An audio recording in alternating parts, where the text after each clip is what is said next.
Nestled in between the wineries and market gardens in Melbourne's Yarra Valley is a farm unlike any other in the region. This 5.5 hectare property is home to thousands of exotic and native flowering water plants, including water lilies, lotus and other rare species. Gee, I'm sinking down. Yes, you will. Wow, and it's just mud, isn't it? There's no crocodiles. No, there's no crocodiles. Oh my goodness gracious, I can't move. This is like a quagmire. Why did we do this? Blessed producers, I don't know. Wasn't my idea, Oh dear. I have never been in a lily pond, standing up to here in mud.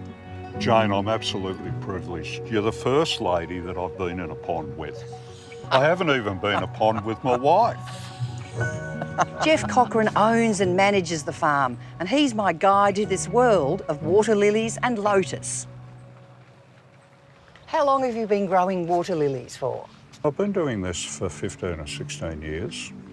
I was originally a vegetable grower. Vegetable growing's a pretty hard caper. I was looking for something a bit easier, maybe a bit more creative, and the opportunity came along for this. I feel like I'm standing in a painting, like a Monet painting with water lilies and bridges. It's beautiful. Well, it's funny you say that, Jane, because that water lily in front of us there is one of the water lilies that Monet used in his garden, yes. Gloria de Temple, that's called. And how many varieties do you actually grow here? There'd be 50 or more varieties of water, maybe more than that. With the lotus, there's probably 20 different varieties there. What's the difference between a water lily and a lotus? Well, they're two distinctly different plants. You can see the water lilies are basically on the water. The lotus, and here we have lotus over here, they're above the water. Yeah. So you've got those large leaves with the flowers standing well above the water. What's the difference between the two in colour range? The water lilies there's a much greater colour range. Particularly go to the tropical water lilies, all colours of the rainbow.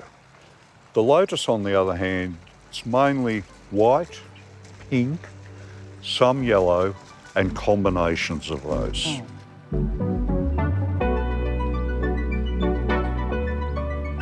While the lakes and ponds here are jam-packed with examples of temperate lotus and water lilies from the Americas, regions of China, India and beyond, Geoff's keen to show a range of plants that people may not be so familiar with. Well, these are all Australian native water lilies.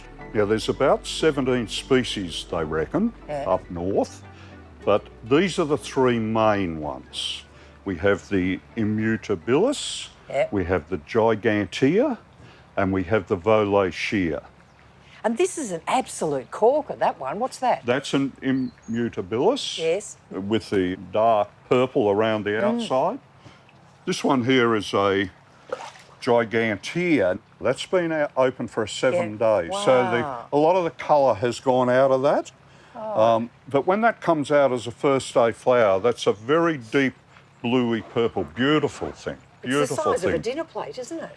And what's this one here, the white one? Now, this is a gigantea. I've got seed from Keating's Lagoon up near Cooktown. Now, that is one of the most cold-hardy ones. I found that I can grow that in the summer outside here. Oh, so that's the one outside in that little pond. I find that the pads are rather interesting with these spines. Yes, they look dangerous, don't they, Jane? But they're actually quite soft, so there's no danger there. Look at the veins on them, though. It's very beautiful on the underside, isn't it? Yes, they are. Tell me what the difference is between these tropical water lilies and others. The characteristics of these are that they have hundreds of stamens in the middle of the flower, quite a lot more than the normal tropical. They stay open for 7 to 9 days. Yes. And have they got a fragrance? Yes, they have. Nice. They grow from northern New South Wales up to the top of Australia. Yep. And I believe they also grow in Papua New Guinea. What do you do in winter? What happens to these? Well, these go dormant like all the water lilies do, and they go back to a corm, something like a gladioli corm. And that's what they reshoot out of again when the water warms again. They also set seed.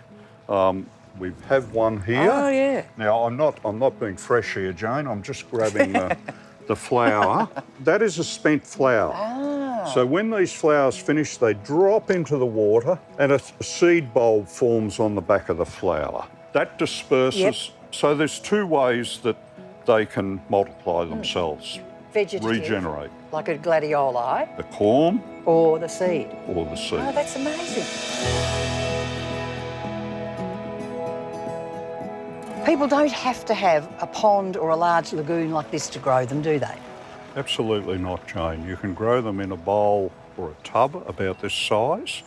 That's about 60 centimetres across, about 35 deep.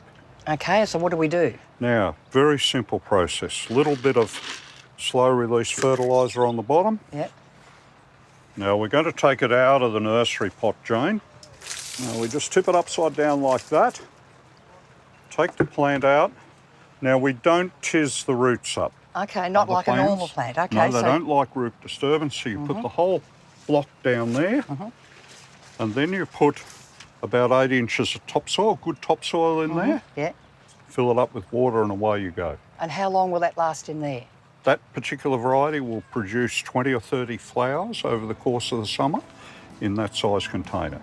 When do you do the potting? To get the best value, you would do it in early November. And like water lilies, they are a sun plant. They need as much sun as possible. Geoff is justifiably proud of his jewels in his ponds, the native water lilies in particular, and he believes that his display will encourage other people to grow these very special plants away from the tropics and away from the crocodiles.